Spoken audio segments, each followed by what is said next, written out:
On June 12, 2005, Ashley Parlier, a 21-year-old from Battle Creek, Michigan, had a fight with her parents and subsequently left the house.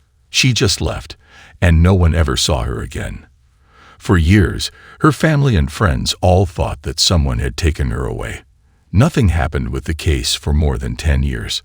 The cops and the Parlier family had to wait 18 years to get the answers they have been looking for all along.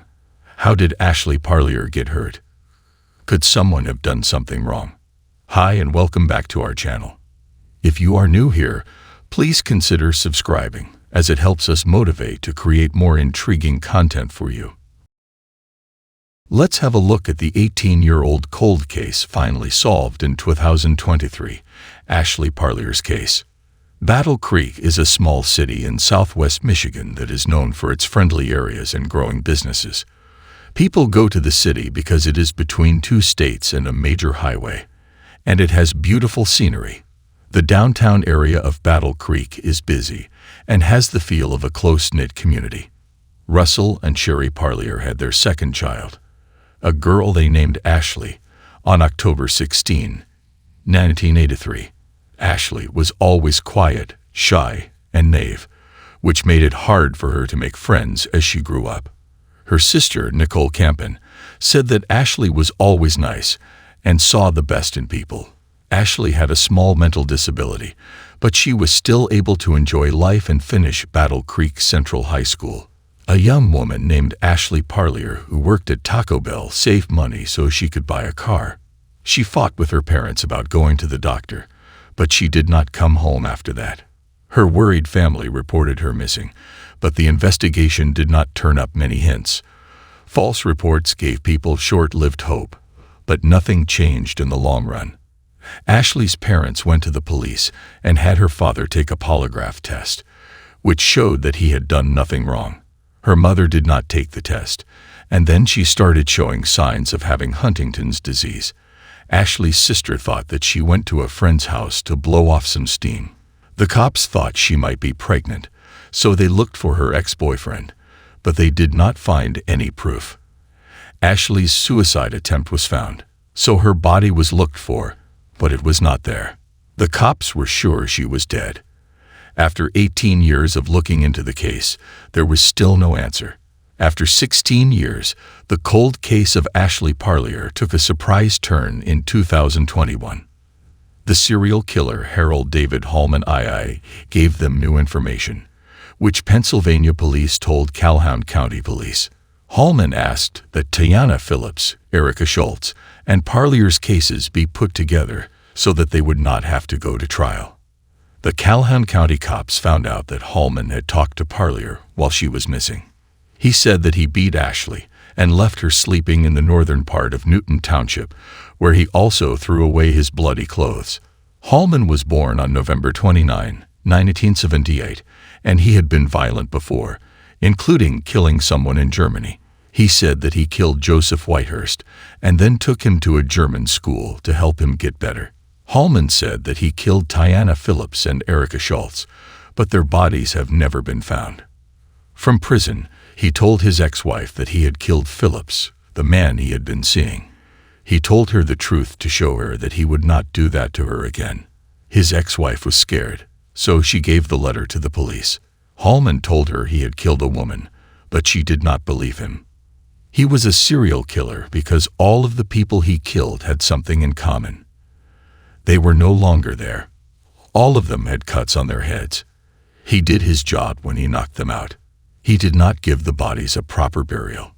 Phillips and Schultz both passed away at the same time. Hallman is accused of holding Erica Schultz and Tiana Phillips hostage, killing them, and hurting their bodies. John Pignetro from the Calhoun County Sheriff's Office said that Hallman did not have a place in Pennsylvania in 2021 because he was a nomad. He also thought there were alphas and those who were not alphas. When Hallman came across a campfire at night, he may have been killed by a log.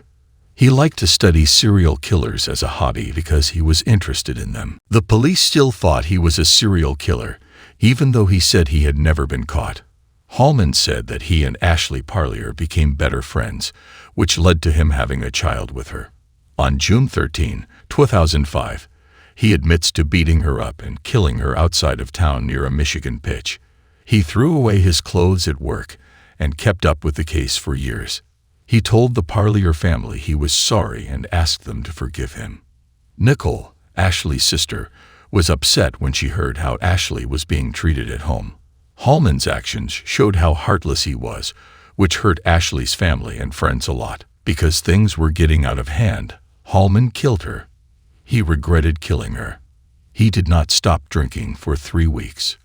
But killing gave him life in a way that nothing else did. Nicole did not like that his answer was just another chance for him to brag.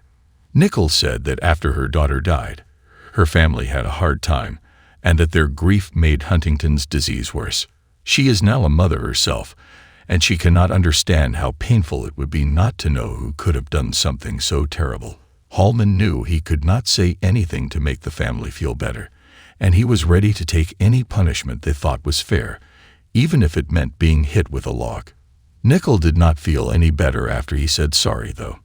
Not only did she lose her sister, but also her parents, who were so sad and confused that they died. She was right to think that Hallman had killed more people than just Ashley. Harold Hallman killed several family members, so Nicole had to grieve without learning anything about her extended family.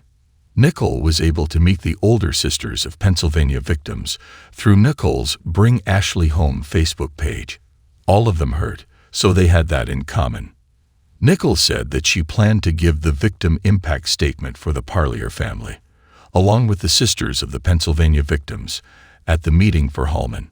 She said over and over that they would remember Ashley, Tiana, and Erica for how kind they were, even though they had to deal with abuse.